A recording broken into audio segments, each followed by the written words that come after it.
അല്ല, ആരിത്? ജോമിയോ? വാ വാ, കയറിയിരിക്കും. ഉണ്ടല്ലോ. അലക്സേ, മോനെ അലക്സേ, ഇതാരാ വന്നേന്ന് നോക്കിയേ. വേണ്ട അങ്കിൾ, അവനെ വിളിക്കണ്ട. സത്യത്തിൽ ഞാൻ അവനെ കാണാനല്ല വന്നത്, അങ്കിളിനെ കാണാനാണ്. ആണോ? എന്നാ വാ, വന്ന കാലിരിങ്ങനെ പുറത്തു നിൽക്കാതെ മോൾ അകത്തേക്ക് കയറിയിരിക്കും. എന്താ മോളെ പ്രശ്നം? മുത്തശ്ശൻ അറിയില്ലേ അലക്സിന്റെ വയലിൻ വായനയെ കുറിച്ച്? ഓ, അവൻ വയലിൻ വായനയിൽ മിടുക്കനാണല്ലോ. എന്തു പറ്റി? സ്കൂളിലെ ഇത്തവണത്തെ വയലിൻ കോമ്പറ്റീഷനിൽ അവൻ പങ്കെടുക്കുന്നില്ല പോലും. അതെന്തു പറ്റി? അറിയില്ല അങ്കിൾ, അങ്കിൾ ഒന്ന് അവനോട് സംസാരിക്കണം. അവൻ പങ്കെടുത്താൽ അവന് ഫസ്റ്റ് ഉറപ്പാണ്. വാ, നമുക്ക് ഇപ്പോൾ തന്നെ അവനോട് സംസാരിക്കാം. അലക്സൂട്ടാ, ഇവൾ പറയുന്നതിൽ എന്തെങ്കിലും സത്യമുണ്ടോ? നീ ഇത്തവണ വയലിൻ കോമ്പറ്റീഷനിൽ പങ്കെടുക്കുന്നില്ലേ? എനിക്കതിൽ നന്നായി പെർഫോം ചെയ്യാൻ കഴിയുമെന്ന് തോന്നുന്നില്ല മുത്തശ്ശ. നീ ഇതിനു വേണ്ടിയല്ലേടാ ഒരു മാസം മുടങ്ങാതെ വയലിൻ പ്രാക്ടീസ് ഒക്കെ ചെയ്തത്. നന്നായി വായിക്കുന്നുമുണ്ടായിരുന്നല്ലോ. പിന്നെന്ത് പറ്റി? നിന്നേക്കാൾ നന്നായി വായിക്കുന്ന വേറെ ആരും തന്നെ കൂടിയില്ല എന്നാണ് ജോമിയ പറഞ്ഞത്. അതെ അലക്സ്, നീ എന്തായാലും പങ്കെടുക്കണം. നിനക്ക് ഫസ്റ്റ് ഉറപ്പാണ്. എന്നാലൊന്ന് ശ്രമിച്ചു നോക്കാം അല്ലേ? Thank you Alex.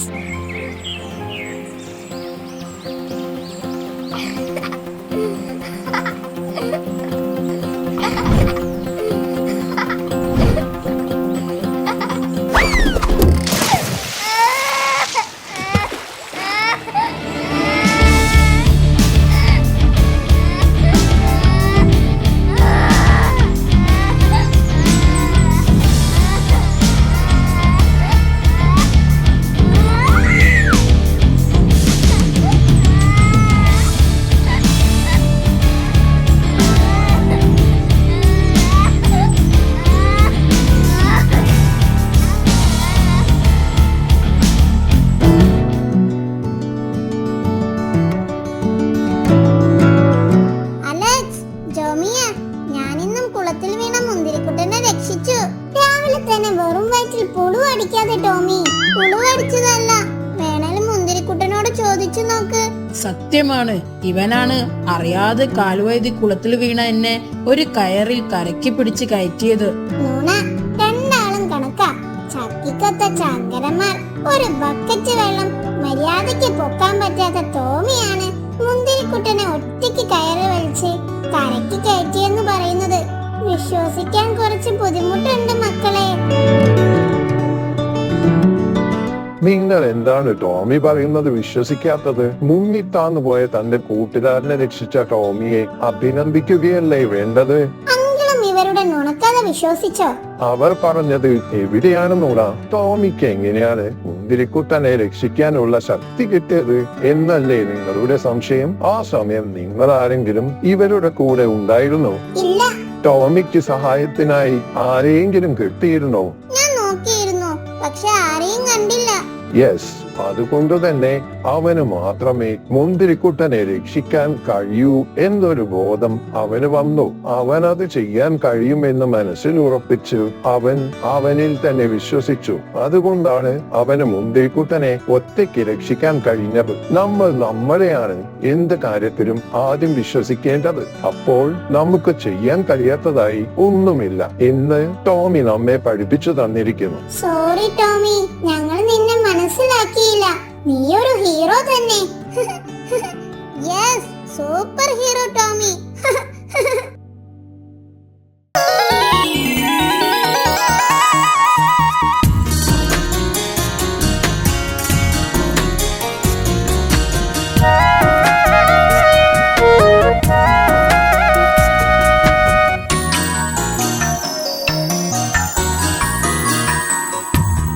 മുറ്റത്തിറങ്ങിയിട്ട് മേലോട്ടു നോക്കിയാൽ കാണുന്നതെന്താണ്?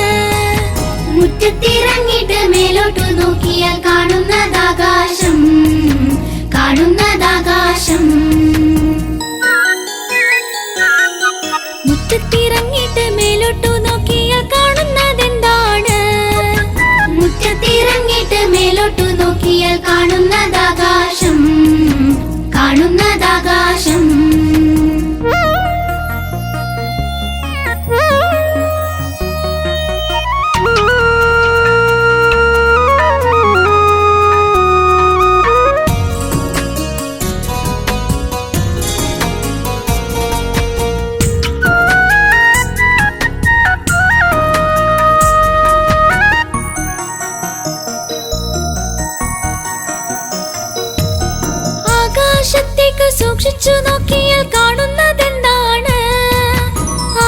ആകാശത്തേക്ക് സൂക്ഷിച്ചു നോക്കിയാൽ കാണുന്നതെന്താണ്? കാണുന്ന കാര്യങ്ങൾ പലതുണ്ട്, കണ്ണിനു കാണാത്തതേറെയുണ്ട്. കാണുന്ന കാര്യങ്ങൾ പലതുണ്ട്, കണ്ണിനു കാണാത്തതേറെയുണ്ട്. അങ്ങു കിഴക്ക് സൂര്യനുദിച്ചാൽ നേരം പുലരുമല്ലോ. മേലോട്ടു നോക്കിയാൽ അന്നേരം നല്ലൊരു സൂര്യനെ കാണാമല്ലോ, സൂര്യനെ കാണാമല്ലോ.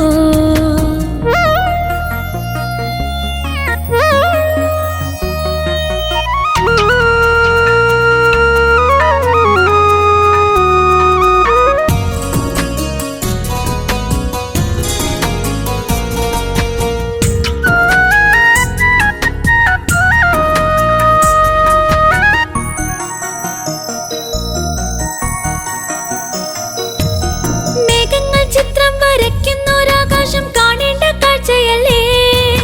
മഴമേഘം വന്നു കറുപ്പിച്ചൊരാകാശം കാണാനിരുട്ടുമല്ലേ? ഏഴു നിറത്തിൽ മഴവില്ല് അസ്തമിക്കുന്നൊരു ആകാശം. ഏഴു നിറത്തിൽ മഴവില്ല് അസ്തമിക്കുന്നൊരു ആകാശം. രാത്രിയിൽ നക്ഷത്രക്കൂട്ടമായി ചന്ദ്രൻ ചിരിക്കുന്ന നേരമായി. ചെറുതായി വലുതായി വട്ടത്തിൽ നീളത്തിൽ ചന്ദ്രനോ മാറി മാറി, ചന്ദ്രനോ മാറി മാറി.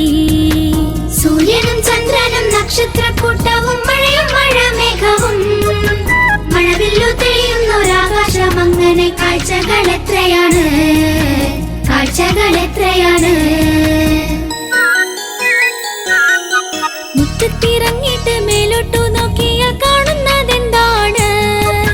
മുറ്റത്തിറങ്ങിയിട്ട് മേലോട്ടു നോക്കിയാൽ കാണുന്നതാകാശം, കാണുന്നതാകാശം. മുറ്റത്തിറങ്ങിയിട്ട് മേലോട്ടു നോക്കിയാൽ കാണുന്നതാകാശം, കാണുന്നതാകാശം.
പണ്ടൊരു കാട്ടിൽ ചെറിയ മാളത്തിൽ ഒരമ്മ എലിയും 4 കുഞ്ഞുങ്ങളും താമസിച്ചിരുന്നു. എന്നാൽ ആ 4 കുഞ്ഞുങ്ങളിൽ ഒരു എലി മാത്രം നീല നിറമായിരുന്നു.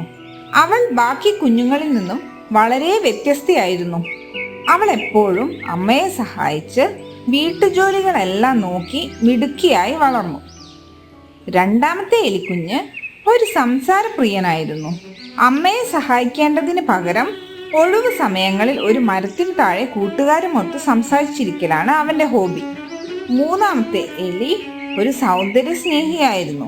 അമ്മയെ സഹായിക്കേണ്ടതിന് പകരം ഒഴിവു സമയങ്ങളിൽ കണ്ണാടിയുടെ മുന്നിൽ വന്ന് നിന്ന് മേക്കപ്പ് ഇടലാണ് അവളുടെ ഹോബി. നാലാമനാകട്ടെ ഏതു നേരവും ഉറക്കമാണ്. ഒരു ദിവസം മോനെ ഒന്ന് എഴുന്നേറ്റടാ, അവളുടെ കൂടെ ഒന്ന് പുറത്തുപോയി പഴങ്ങൾ പറിച്ചു വന്നേ. എനിക്ക് കാലിന് നല്ല സുഖമില്ല, അവളെ ഒറ്റയ്ക്ക് പറഞ്ഞയക്കണ്ട. എഴുന്നേറ്റ്. ഉറക്കം വന്നിട്ട് വയ്യ, നല്ല ക്ഷീണം. അവളോട് പിന്നെ പോകാമെന്ന് പറ. ഇത് കേട്ട അമ്മ എലിക്ക് സങ്കടമായി. അമ്മ നേരെ കണ്ണാടിയിൽ നോക്കി മുടി ചീകുന്ന മൂന്നാമത്തെ എലിയുടെ അടുത്തേക്ക് പോയി. മോനെ ഒന്ന് അവളുടെ കൂടെ പുറത്തു പോയി പഴങ്ങൾ പറിച്ചു വന്നേ. എനിക്ക് കാലിന് നല്ല സുഖമില്ല, അവളെ ഒറ്റയ്ക്ക് പറഞ്ഞയക്കണ്ടല്ലോ. ഒന്ന് കൂട്ടിന് പോയേ. ഞാനൊരു പണിയെടുക്കുന്നത് കണ്ടില്ലേ അമ്മേ? അവള് ചെറിയ കുട്ടിയൊന്നുമല്ലല്ലോ. ഇത്രയും കാലം അമ്മ കൂട്ടുപോയില്ലേ, ഇനി അവൾ ഒറ്റയ്ക്ക് പോട്ടെ. അങ്ങനെയല്ലേ പഠിക്കുക? ഇത് കേട്ട അമ്മ രണ്ടാമത്തെ എലിയുടെ അടുത്തും പോയി കാര്യങ്ങൾ പറഞ്ഞു. രണ്ടാമത്തെ എലിയും കൂട്ടുപോകാൻ പറ്റില്ല എന്ന് പറഞ്ഞു. അങ്ങനെ പതിവ് പോലെ നീല എലിയും അമ്മയും കൂടി പഴങ്ങൾ പറിക്കാൻ പുറത്തിറങ്ങി. അവർ എല്ലാവർക്കും വേണ്ടിയുള്ള പഴങ്ങൾ പറിച്ചു. കുട്ടകൾ നിറച്ച് വീട്ടിലേക്ക് വന്നു.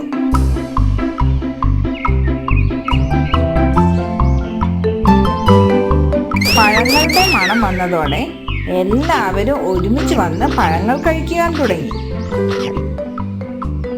അങ്ങനെ ദിവസങ്ങൾ കടന്നുപോയി. എല്ലാ ദിവസവും നീലയും അമ്മയും പുറത്തുപോയി കഷ്ടപ്പെട്ട് പഴങ്ങൾ ശേഖരിച്ചു കൊണ്ടുവരും. മറ്റു 3 എലികളും അതൊക്കെ വന്ന് കഴിച്ചു തീർക്കും. ദിവസങ്ങൾ കഴിഞ്ഞിട്ടും മറ്റു 3 എലികളുടെയും സ്വഭാവത്തിലും ഒരു മാറ്റവും കാണാത്ത എലിയമ്മ സങ്കടത്തിലായി. അമ്മ ഇങ്ങനെ സങ്കടപ്പെട്ടിട്ട് ഒരു കാര്യവുമില്ല. അവർ മാറാനൊന്നും പോകുന്നില്ല. നമുക്ക് നന്നായി ആലോചിച്ചൊരു തീരുമാനമെടുക്കാം. അതെ മോളെ, നീ പറഞ്ഞത് ശരിയാണ്. പക്ഷെ നമുക്ക് എങ്ങനെ അവരെ മാറ്റാൻ പറ്റും? എനിക്കൊരു ഐഡിയ തോന്നുന്നു. നീല എലി അവൾക്ക് കിട്ടിയ ഐഡിയ അമ്മയോട് പറഞ്ഞു. നമുക്കൊന്ന് അങ്ങനെ ചെയ്തു നോക്കാം. അങ്ങനെ നീല എലി പറഞ്ഞു കൊടുത്ത ഐഡിയ പോലെ 3 ദിവസം അടുപ്പിച്ച് പഴങ്ങളൊന്നും തന്നെ ഇല്ലാതെ വീട്ടിലേക്ക് വന്നു. അതുകൊണ്ട് തന്നെ മറ്റു 3 എലികൾ ആഹാരമൊന്നും കിട്ടാതെ വിശന്നിരിക്കാൻ തുടങ്ങി. വല്ലാത്ത ക്ഷീണം, ഞാനൊന്ന് പോയി കിടക്കട്ടെ. സംസാരപ്രിയനായിരുന്ന നമ്മുടെ രണ്ടാമത്തെ എലി ഭക്ഷണം കഴിക്കാതെ ആയപ്പോൾ ആരോടും സംസാരിക്കാൻ പറ്റാതെയായി. സൗന്ദര്യ സ്നേഹിയായിരുന്ന മൂന്നാമത്തെ എലിയും ഭക്ഷണം കഴിക്കാതെ ആയപ്പോൾ സൗന്ദര്യം നോക്കാൻ ഒരു മൂടില്ലാതെയായി.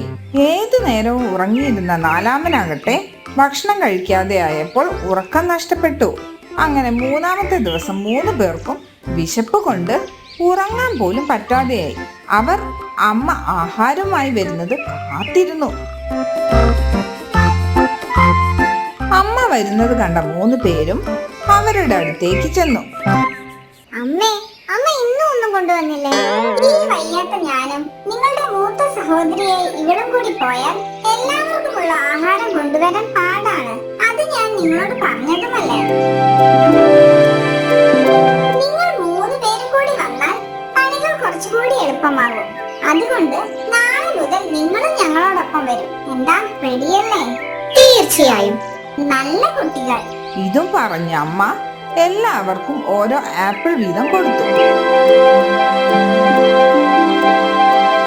അങ്ങനെ പിറ്റേ ദിവസം മുതൽ എല്ലാവരും ഒരുമിച്ച് ഭക്ഷണം ശേഖരിക്കാൻ പോയി തുടങ്ങി.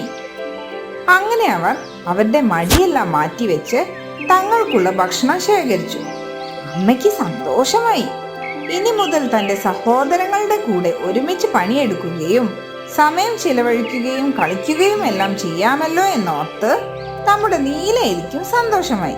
നിങ്ങൾ കഠിനാധ്വാനം ചെയ്തു തുടങ്ങുമ്പോൾ നല്ല കാര്യങ്ങളും സംഭവിച്ചു തുടങ്ങും.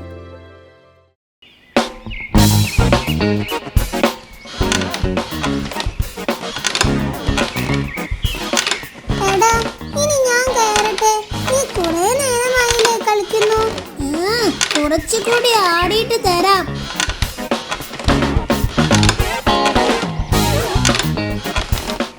മുത്തശ്ശി, എനിക്ക് ഇവൻ കുതിര കളിക്കാൻ തരുന്നില്ല.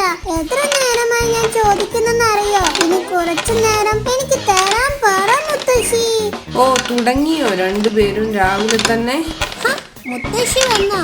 എന്നാ ഇനി നീ എടുത്തോ. ഇതാ. ഇവനിതെന്ത് പറ്റി ഇത്ര പെട്ടെന്ന് തരാൻ മാത്രം? മുത്തശ്ശി, ഇന്നൊരു കുതിരയുടെ കഥ പറഞ്ഞു തരുമോ? അമ്പടാ, അപ്പൊ അതാണ് കാര്യം. അതിനെന്താ, വാ ഇരിക്കി. എന്നാൽ എനിക്കും കേൾക്കണം. എന്തേ, നിനക്കിപ്പൊ കുതിര കളിക്കണ്ടേ? അത് പിന്നെ മുത്തശ്ശിയുടെ കഥ കേൾക്കാൻ ആർക്കാ ഇഷ്ടമില്ലാത്തത്, അല്ലേ മുത്തശ്ശി? അതെ അതെ, എന്നാ കേട്ടോ. പണ്ടൊരു കാട്ടിൽ വഴി തെറ്റി വന്നൊരു കുതിരയുടെ കഥയാണ് മുത്തശ്ശി പറയാൻ പോകുന്നത്.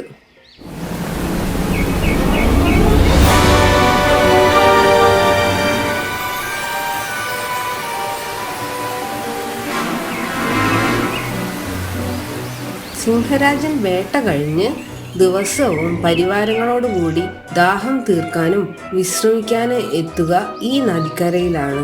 ഒരു ദിവസം പതിവ് പോലെ വെള്ളം കുടിച്ചുകൊണ്ടിരിക്കുമ്പോൾ പെട്ടെന്നാണ് സിംഹരാജൻ ഒരു ശബ്ദം കേട്ടത്. ഇവിടെ നിന്നാണ് ശബ്ദം കേട്ടത്?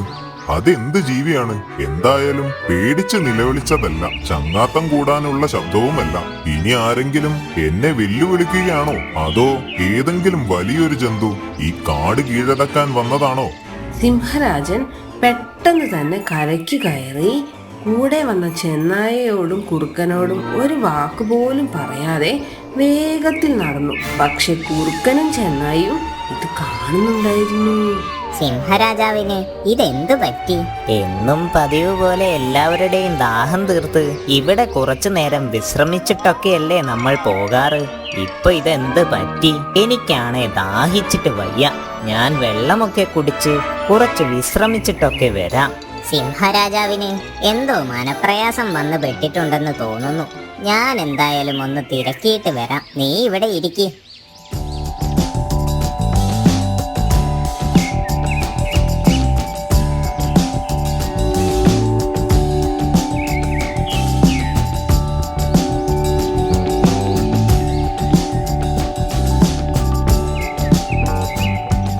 പ്രഭു, അങ്ങ് ദാഹിച്ചു വലഞ്ഞാണ് നദിക്കരയിലെത്തിയത്. എന്നിട്ട് ദാഹം തീർക്കാതെ തിരിച്ചു പോണു. ഇപ്പോഴിതാ ഇവിടെ വന്ന് സങ്കടപ്പെട്ടിരിക്കുന്നു. എന്താണ് ഉണ്ടായതെന്ന് പറയൂ. ഇവനെല്ലാം മനസ്സിലായി എന്ന് തോന്നുന്നു. ഇനി മറച്ചു വെച്ചിട്ട് കാര്യമില്ല, പറയാം. വെള്ളം കുടിക്കാൻ വന്നപ്പോൾ ഞാനൊരു ശബ്ദം കേട്ടു. നിങ്ങൾ കേട്ടിരുന്നോ? അതെ, ഞാനും കേട്ടിരുന്നു. ഏതോ ഒരു ജന്തു അലറുന്ന പോലെ തോന്നി. ആ, തോന്നിയല്ലേ? ഇതുപോലൊരു ശബ്ദം ഞാൻ എന്റെ കാട് ജീവിതത്തിൽ ഇതുവരെ കേട്ടിട്ടില്ല. ഈ കാട് കൈയടക്കാൻ വന്ന ഏതെങ്കിലും ദുഷ്ടമൃഗമാവണം. ഇങ്ങേർക്ക് വട്ടായോ? ഈ കാട് ഞാൻ ഭരിക്കേണ്ടി വരുമോ ഈശ്വരാ? അല്ല, അങ്ങ് ആ ശബ്ദം കേട്ട് പേടിക്കുകയൊന്നും വേണ്ട. ഞാൻ അങ്ങയുടെ മുഖ്യമന്ത്രിയല്ലേ. അങ്ങയുടെ രക്ഷയാണ് എന്റെ ലക്ഷ്യം. അങ്ങ് അനുവദിക്കുകയാണെങ്കിൽ ഞാൻ ആ ശബ്ദത്തിനുടമ ആരാണെന്ന് കണ്ടുപിടിക്കാം. ഇത് കേട്ട സിംഹത്തിന് സന്തോഷമായി. എന്നാൽ അങ്ങനെ ആവട്ടെ. ഇതും പറഞ്ഞു കുറുക്കൻ ആ ശബ്ദത്തിനുടമ ആരാണെന്ന് കണ്ടുപിടിക്കാൻ വേണ്ടി പോയി.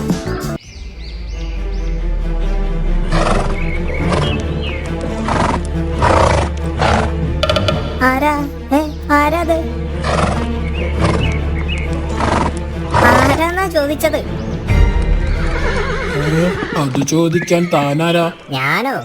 ഞാൻ ഈ കാട് വാഴുന്ന സിംഹരാജാവിന്റെ മുഖ്യമന്ത്രിയാണ്. നിന്നെ ഇതിനു മുന്നേ ഇവിടെയെങ്ങും കണ്ടിട്ടില്ലല്ലോ. നീ ഏതാ? ഓ, സിംഹരാജാവിന്റെ മുഖ്യമന്ത്രിയാണല്ലേ. എനിക്ക് പെട്ടെന്ന് മനസ്സിലായില്ല. ഞാനൊരു 2 ആഴ്ചയായി ഈ കാട്ടിൽ വന്നിട്ട് എന്റെ യജമാനുമായി പോകുമ്പോൾ കാലുവഴുതി ഞാൻ ഈ പുഴക്കരയിൽ വീണു. പിന്നെ എനിക്ക് എഴുന്നേൽക്കാൻ പറ്റിയില്ല. യജമാനൻ എന്നെ ഉപേക്ഷിച്ചു പോയി. ഇപ്പോൾ മെല്ലെ എന്റെ കാലിന്റെ അസുഖം മാറി. അങ്ങനെ ഞാൻ ഈ കാട്ടിൽ കൂടി. ഇവനെ വെച്ചൊരു കളി കളിക്കാം. വേട്ടയ്ക്ക് പോയി ഒന്നും കിട്ടാത്തതിന്റെ ക്ഷീണം മാറ്റുകയും ചെയ്യാം. നിങ്ങളൊരു നല്ല മനസ്സിനുടമയാണ്. കണ്ടാലറിയാം. നിങ്ങളുടെ രാജാവിനോട് പറഞ്ഞ് എനിക്ക് ജീവിതകാലം മുഴുവൻ ഈ കാട്ടിൽ താമസിക്കാൻ അനുവാദം വാങ്ങി തരണം. ഞാൻ നോക്കട്ടെ. ഞാൻ ആദ്യം അദ്ദേഹവുമായി സംസാരിക്കട്ടെ. മന്ത്രി രാജാവിന്റെ അരികിൽ ചെന്ന് കാര്യങ്ങൾ പറഞ്ഞു. പ്രഭു, അങ്ങ് ഉദ്ദേശിക്കുന്ന പോലെയൊന്നുമല്ല. അതൊരു സാധാരണ കുതിരയാണ്. ആണോ? എന്നാൽ നിനക്കതിനെ നമ്മുടെ ഇന്നത്തെ വേട്ടമൃഗമാക്കാമായിരുന്നില്ലേ? എനിക്കൊറ്റയ്ക്ക് എന്തായാലും കഴിയില്ല. അതുകൊണ്ട് ഞാൻ ആ കുതിരയോട് പറഞ്ഞു, ഈ കാട് ഭരിക്കുന്ന സിംഹരാജാവ് ഒരു പാവമാണ്. നീ ഇവിടെ ഇപ്പോൾ ഞങ്ങളുടെ അതിഥിയാണ്. അതിനാൽ എന്റെ രാജാവിന്റെ കൂടെ താമസിക്കാം എന്ന് പറഞ്ഞു. അപ്പോൾ അദ്ദേഹം സമ്മതിച്ചിട്ടുണ്ട്. കൊള്ളാം, നിന്റെ ബുദ്ധി അപാരം തന്നെ. നമുക്കൊരുമിച്ച് അവനെ ഇവിടെ വെച്ച് ശരിപ്പെടുത്താം. ഒരു കുട്ടി പോലും അറിയില്ല. അങ്ങനെ ഇതൊന്നും അറിയാത്ത പാവം കുതിര സിംഹത്തിന്റെ ഗുഹയിലേക്ക് കയറി. തക്കം പാർത്തിരുന്ന സിംഹവും കുറുക്കനും കൂടി കുതിരയെ ശരിപ്പെടുത്തി വീതിച്ചെടുത്തു. ബുദ്ധിശാലികൾ കൗശലത്താൽ ഇഷ്ടങ്ങൾ സാധിച്ചെടുക്കും. ഏത് ശക്തിയും അവരുടെ തന്ത്രത്തിനു മുന്നിൽ കീഴ്പ്പെടും.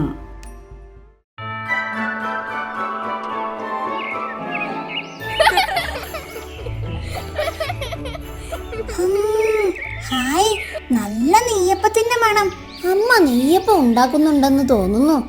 വാ, പോയി നോക്കാം.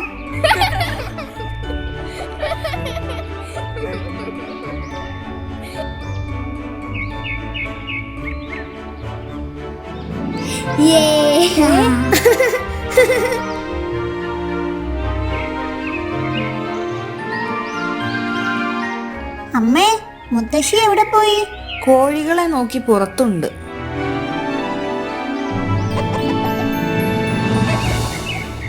മുത്തശ്ശി, അമ്മ അടിപൊളി നെയ്യപ്പം ഉണ്ടാക്കിയിട്ടുണ്ട്, കണ്ടോ? എങ്ങനെയുണ്ട് നെയ്യപ്പം? ഇഷ്ടമായോ? അടിപൊളി, നല്ല ടേസ്റ്റ് ഉണ്ട്. എനിക്ക് ഒരുപാട് ഇഷ്ടമായി. ഇതെങ്ങനെയാ ഉണ്ടാക്കുന്നതെന്ന് മുത്തശ്ശിക്ക് അറിയാമോ? ഇത് നല്ല വറുത്ത അരിപ്പൊടിയും ശർക്കരയും എള്ളും പഴവും നെയ്യും ഏലക്കായും എല്ലാം ചേർത്ത് എണ്ണയിലിട്ട് വറുത്തെടുക്കുന്നതാണ്. നല്ല രസമുണ്ട് കഴിക്കാൻ. ഇനി എന്നും അമ്മയോട് ഉണ്ടാക്കി തരാൻ പറയണം. അയ്യോ അയ്യോ, മുത്തശ്ശി, എന്റെ നെയ്യപ്പം കാക്ക തട്ടിപ്പറിച്ചു കൊണ്ടുപോയി.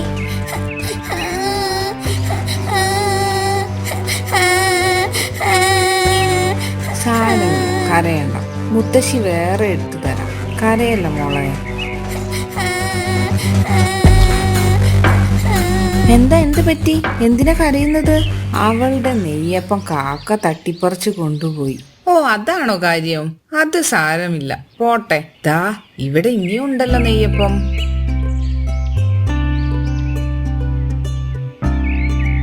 മുത്തശ്ശി, എന്നാൽ ഇന്ന് ഒരു കാക്കയുടെ കഥ പറഞ്ഞു തരുമോ? അതിനെന്താ? എന്നാൽ ഇന്ന് മോളുടെ നെയ്യപ്പം കട്ടുകൊണ്ടുപോയാ ആ കാക്കയുടെ കഥ തന്നെ ആവട്ടെ. മോളുടെ നെയ്യപ്പവുമായി കാക്ക നേരെ പോയത് ഒരു കാട്ടിലേക്കാണ്.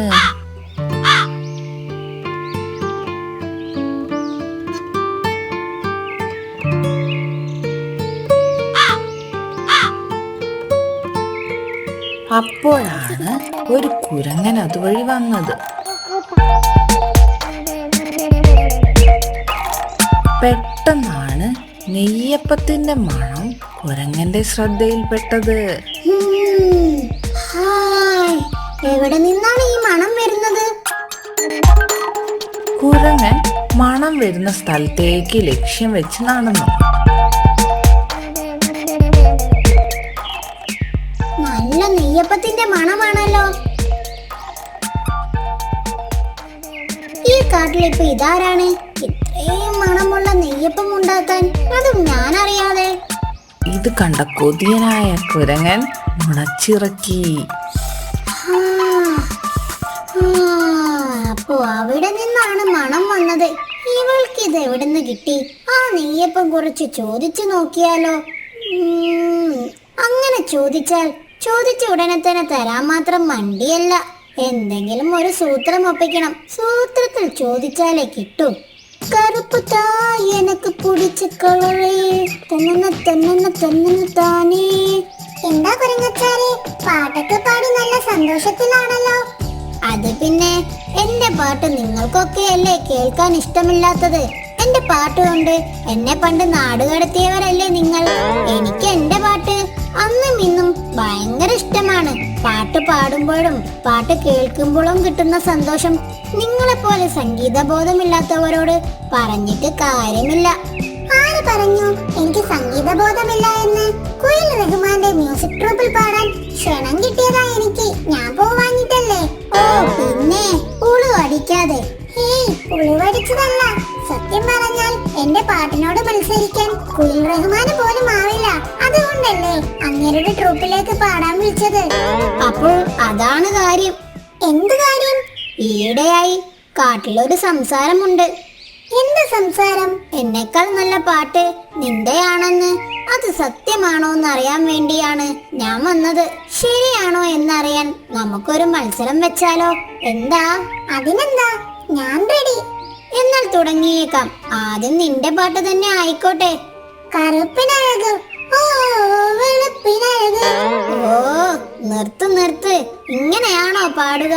സംഗതി വന്നില്ല. പാടുമ്പോ ശരീരം അതിൽ ലയിച്ചില്ലാതാകണം. പാടുമ്പോൾ നമ്മളറിയാതെ ആടണം. ഓക്കെ എന്നാ പിടിച്ചോ. കറുപ്പിനഴക് ഓ വെളുപ്പിനഴക്. അയ്യോ. കാക്ക ആടിപ്പാടിയപ്പോൾ നെയ്യപ്പം പെട്ടെന്ന് താഴേക്ക് വീണു. താങ്ക്സ്. എന്നാ ഞാൻ അങ്ങോട്ട്. നിന്റെ പാട്ട് തന്നെ സൂപ്പർ. കള്ളക്കുരങ്ങ, പണി പറ്റിച്ചില്ലേ? കുരങ്ങൻ നെയ്യപ്പം കിട്ടിയ സന്തോഷത്തിൽ നടന്നുപോയി. അപ്പോഴാണ് അതുവഴി നമ്മുടെ ആനക്കുട്ടി നടന്നു വന്നത്. അയ്യോ, ആനക്കുട്ടിയല്ലേ ആ വരുന്നത്? അവൻ ഈ നെയ്യപ്പം കണ്ടാൽ വേണ്ടി വരും. അവന് മൂക്കിൽ വലിക്കാൻ പോലും ഇത് കാണില്ല. എന്നാലും അവൻ കാണാതെ ഇത് ഒളിപ്പിച്ചു വെക്കാം.